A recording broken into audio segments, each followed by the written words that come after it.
ذكرت وكالة رويترز أن بريطانيا وضعت خطة لمد خط تحت سطح البحر بتكلفة تقارب 25 مليار دولار لنقل الطاقة المتجددة من المغرب باعتباره مشروعًا له أهمية وطنية.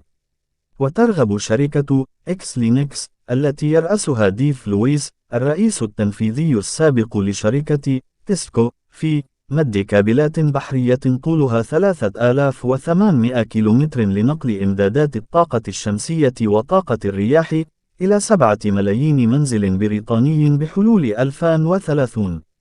ورغم وصف شركة إكس لينكس إقرار الحكومة لمشروعها بأنه إنجاز كبير، فإن العديد من التحديات لا تزال قائمة.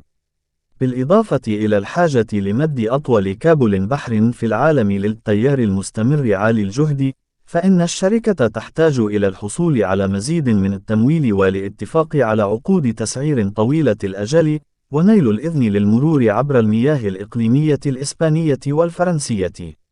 وقال ديف لويس إن التكلفة المقدرة للمشروع تتراوح بين 20 مليار جنيه استرليني 24.47 مليار دولار و22 مليار جنيه استرليني.